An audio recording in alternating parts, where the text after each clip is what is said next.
हमारा इतिहास राजपूतों की गौरव गाथाओं से भरा हुआ है। राजपूत या क्षत्रिय सैकड़ों वर्ष पुरानी उस वर्ण व्यवस्था का हिस्सा हैं, जिसमें युद्ध लड़ना उनकी जिम्मेदारी होती थी, उनका धर्म होता था, उनका कर्तव्य होता था। महाराणा प्रताप और पृथ्वीराज चौहान की वीरता की मिसालें आज भी दी जाती हैं। जब हमें बताया जाता है कि हम इतने साल मुगलों के गुलाम रहे, अरे ये तो जो सिलेबस में पढ़ाया गया है वो झूठ है।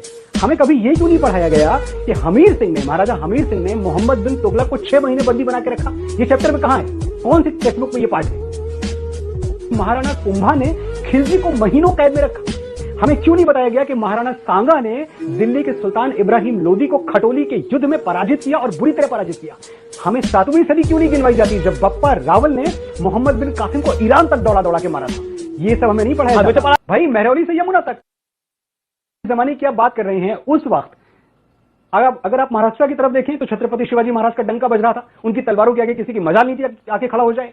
अगर आप साउथ, अरे 712 में मोहम्मद बिन कासिम ने अटैक किया, 1192 में दिल्ली पहुंचे। इस 500 साल क्या हुआ? बप्पा रावल का नाम नहीं आधे से ज्यादा लोगों को पता होगा, जिन्होंने अरब आक्रमणकारियों को खदेड़ कर टर्की तक खदेड़ दिया था। 500 साल लगे सिंध से दिल्ली पहुंचने में। उस 500 साल का इतिहास जाति नहीं मानी गई है।